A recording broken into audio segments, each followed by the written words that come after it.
مجید سے اس گفتگو کا آغاز کرنا چاہتا ہوں۔ اللہ رب العزت نے اپنی ذات مبارکہ کی طرف اشارہ کرتے ہوئے فرمایا وَالظَّاهِرُ وَالْبَاطِنُ، کہ وہ اللہ کی ذات ظاہر بھی ہے اور باطن بھی ہے۔ وہ اللہ کی ذات ظاہر بھی ہے اور باطن بھی ہے، یعنی اس ذات مقدسہ کی دو حیثیتیں، ایک ظاہری حیثیت ہے اور ایک باطنی حیثیت ہے، ایک کھلی ہوئی حیثیت ہے اور ایک چھپی ہوئی حیثیت ہے۔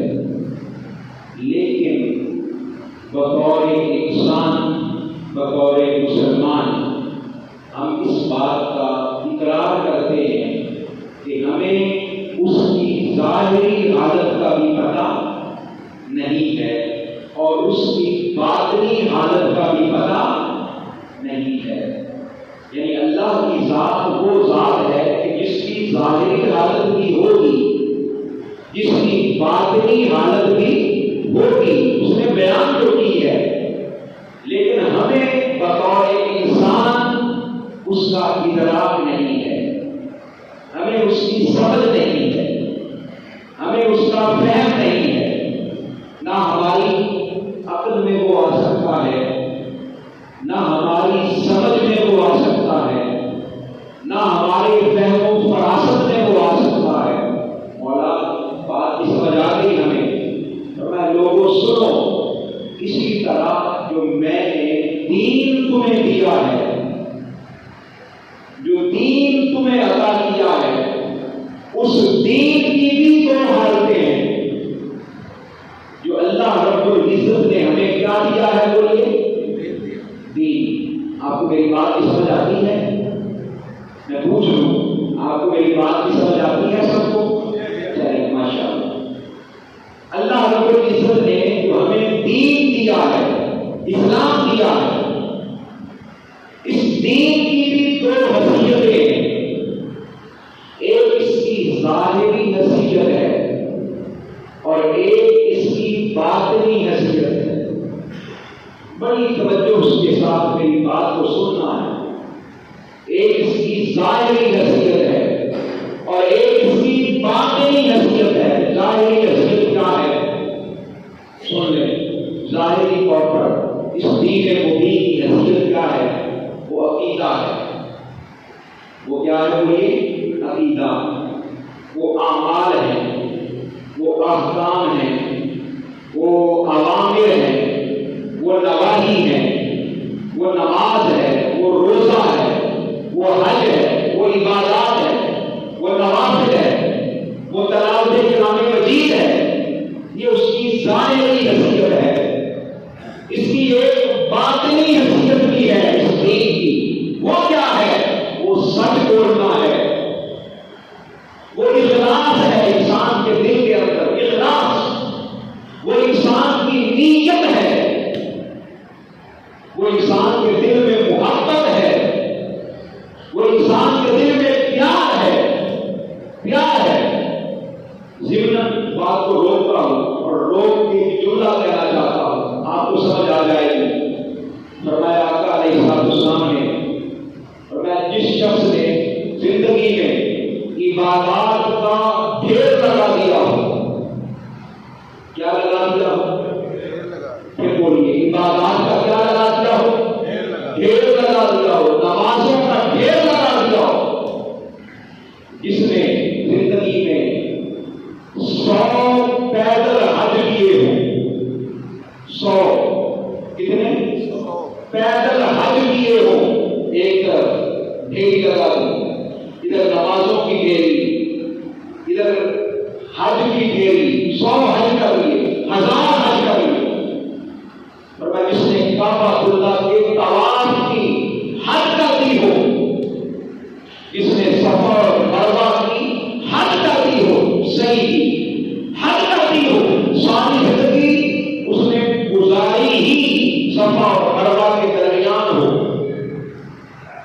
جس میں روزوں کی، عبادات کی، بندگی کی حد کرتی ہو، اور جس کو موت بھی خانہ کعبہ کے صحن میں آئے اور موت بھی شہادت کی آئے، موت بھی کس کی آئے؟ شہادت کی آئے، اور دفن بھی کعبہ کے دیوار کے نیچے ہو، دفن بھی کعبہ کی دیوار کے نیچے ہو، غلاف کے نیچے ہو، لیکن اگر میری اور میرے اہل بیت کی محبت اس کے دل میں نہیں ہے، وہ جنت میں نہیں جائے گا۔ اگر اس کے دل میں میری اور میری اہل بیت کی محبت نہیں ہے، وہ جنت میں،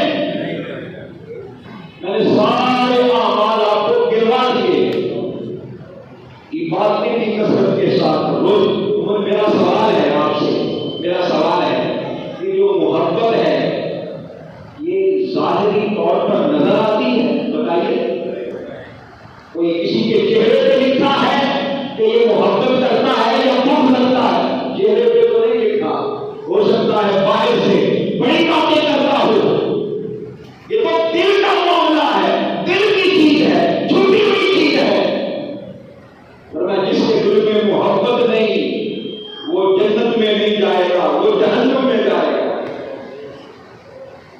تو یہ دین کا ایک ظاہر ہے اور دین کا ایک باطن ہے، دل میں نیت کیسی ہے، اخلاص کیسا ہے، پیار کیسا ہے، محبت کیسی ہے، ایمان کیسا ہے، اس کا اللہ کی ذات کے ساتھ رشتہ کیسا ہے، اللہ کی ذات کے ساتھ تعلق کیسا ہے، اس کے دل کا معاملہ کیا ہے، اس کے دل میں لوگوں کے لیے بغض تو نہیں ہے، اس کے دل میں لوگوں کے لیے حسد تو نہیں ہے، اس کے دل میں تنگی تو پیدا نہیں ہوتی۔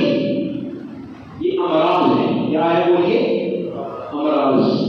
جس طرح ظاہری طور پر انسان بیمار ہوتے ہیں، ظاہری طور پر بخار ہو جاتا ہے، نزلہ ہو جاتا ہے، زکام ہو جاتا ہے، کھانسی ہو جاتی ہے، کینسر ہو جاتا ہے، ٹی بی ہو جاتا ہے، شوگر ہو جاتی ہے، جس طرح ظاہری طور پر بندہ بیمار ہوتا ہے، اسی طرح باطنی طور پر بھی انسان بیمار ہوتا ہے،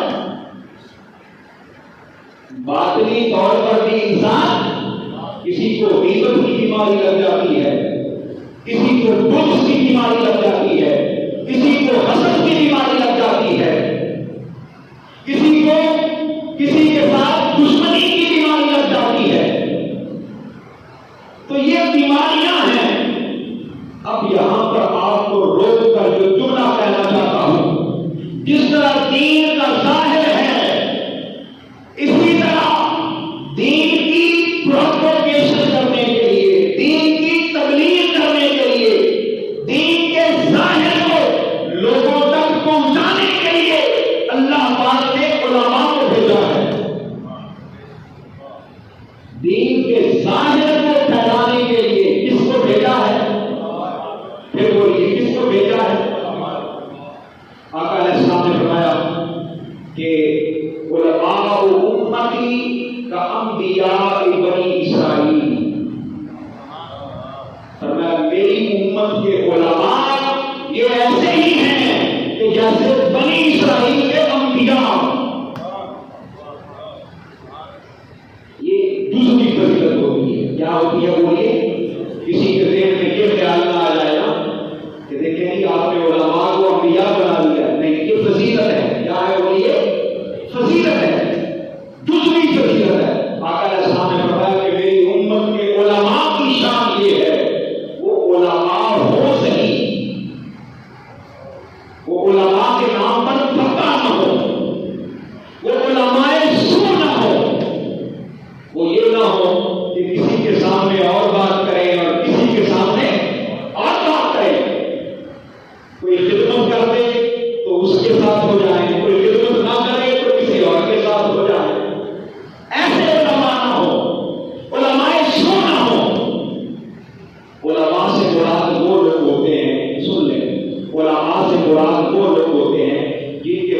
دین کا ظاہری علم ہوتا ہے.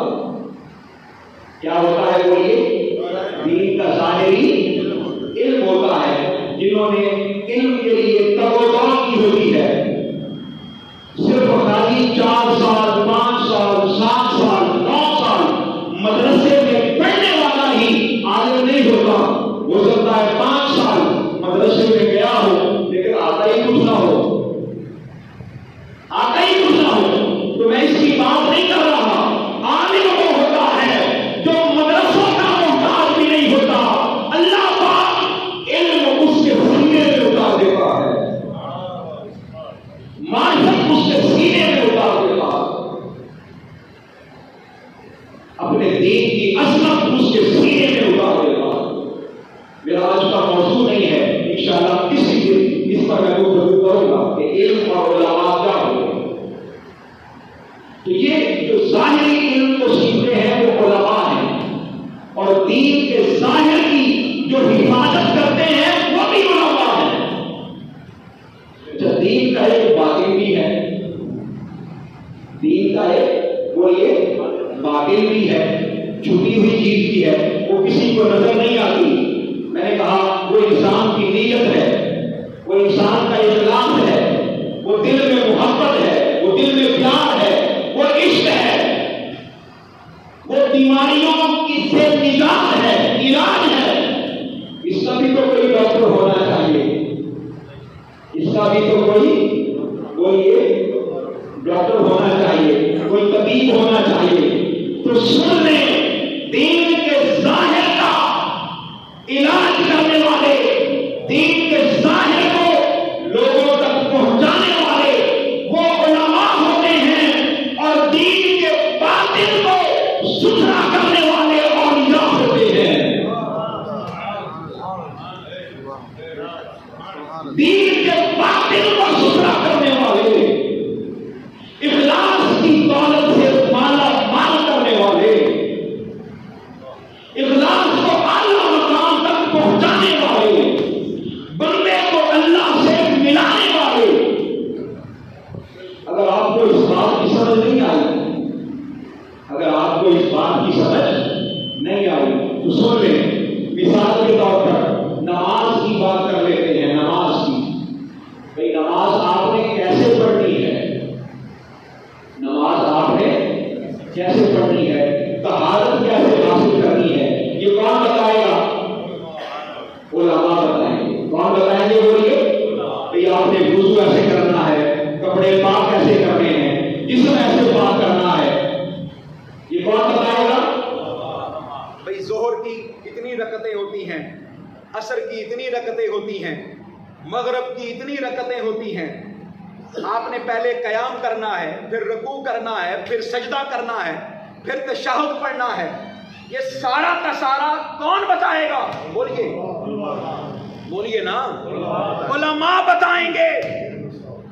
لیکن اب سنیے گا، اگر کسی کو یہ پرابلم آ جائے کہ نماز تو پڑھتا ہوں لیکن دل میں خیال بہت آتے ہیں، آئے ہائے میں جسم کو پاک کر چکا ہوں، میری روح کو پاکی سی کیسے ملے گی؟ میری روح کو طہارت کیسے ملے گی؟ میرا دل پاک کیسے ہوگا؟ میرا سوال ہے کہ یہ تو علماء نہیں بتائیں گے، کیونکہ علماء کا فتویٰ شریعت پر ہے. کس پر ہے بولیے؟ شریعت